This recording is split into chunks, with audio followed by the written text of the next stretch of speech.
thought experiment for the whole story is the unconditional love a parent feels for the child. And how far can you take the story to demonstrate what that means?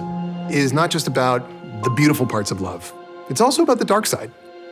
It's about how everything wonderful and everything bad ultimately can start with love. Set and action! It's me! Here we are at the end, and we go all the way to the very, very beginning of Ellie, which is her mother, Anna, played by Ashley Johnson, who is the true beginning of Ellie because Ashley played Ellie in the game. And Ashley is spectacular here. It sort of brings the story around to meeting Ellie for the first time and how she was first brought into this world. And there was a special level of it for me to play the mother of this character that I care so deeply about.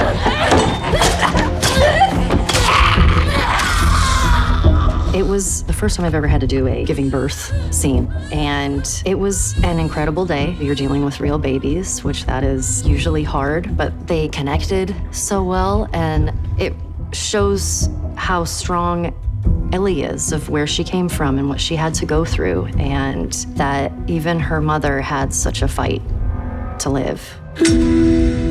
By this point, watching the series, if you've played the game, you have a new Ellie in your mind. And I need to understand why she is immune, but I also need to understand how much she was loved. And there's this genetic connecting between the two Ellies that we know. And this moment connects them together.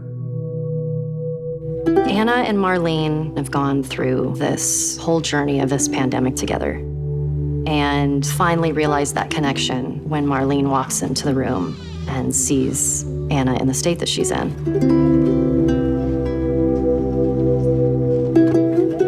I don't know if I can talk about this scene without crying. They're fictional characters, but I do think that a wonderful gift of the series is seeing these two best friends' final words to each other in those last moments of Anna's last breaths. Her name is Ellie. We know what that is when we cannot save the people that we love. To feel powerless.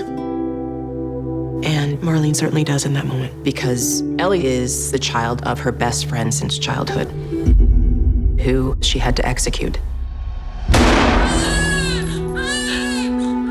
It's something that Neil told me about early on, and it made my jaw drop, and I said, we must do that. And that's how we begin our final episode.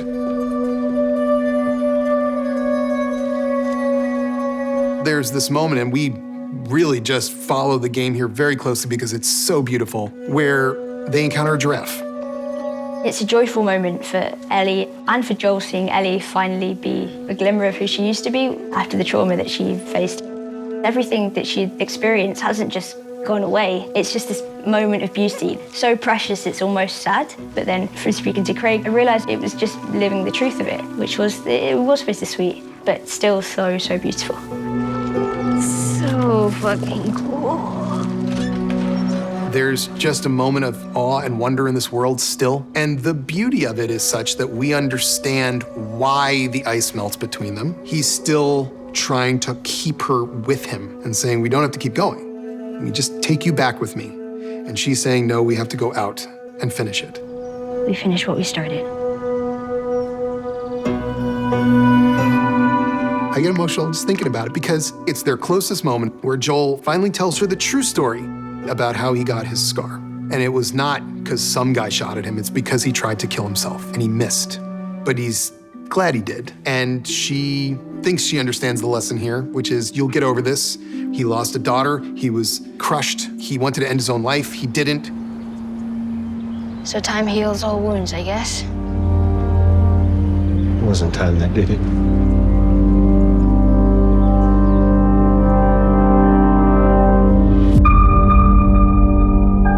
In the hospital, Marlene quickly realizes this is not the Joel she knew because he has an emotional connection to Ellie. You take me to her right now! It's about the way we treasure the people that we love more than everyone else. How love leads to emotions that can rage out of control. We've seen Joel kill. We've seen him lose loved ones. So how do you take that any further? What if it's between saving all of humanity or this one girl? It's the easiest choice he's ever made in his life.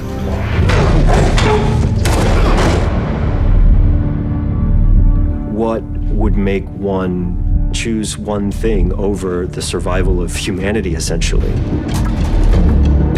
Which is something that he does because he finds himself incapable of losing again. I won't let you take her. Unhook her. Move! Turn around. Can't keep her safe forever. No matter how hard you try, no matter how many people you kill. The parking garage is the last shot. It's the last opportunity to save what Ellie can gift the world. Joel, he is wrestling with his grief, and he can't see past it. There was no limit to how much we could try to understand that, how much we could defend it or judge it. And it's this beautiful shadow that one can explore and question, find the horror and the humanity of. This whole journey we've been working towards this trust that is forming between these two characters and how honest they are with each other and how much they learn to rely on each other. And then Joel puts all of that on the line. Like a parent, you feel like you need to lie to your children to protect them. And that's what Joel does at the very end. She knows deep down that he's not telling the truth, but she can't let herself believe it because it's too painful and it's too scary, the idea that her only purpose in life hasn't been fulfilled, that had been taken away from her by the person that she loves and trusts the most. It's too overwhelming. So she forces herself to believe Joel. Swear to me that everything you said about the Fireflies is true. I swear.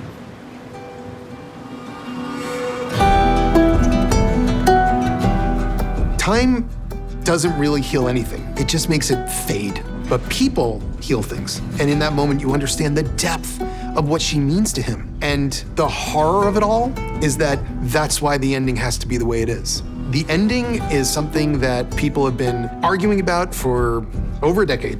Should Joel have done what he did? And a lot of people will say no, and a lot of people will say yes. In the end, the only thing we can be sure of is that we understand why he did it, and we understand that Ellie would not have wanted him to do it.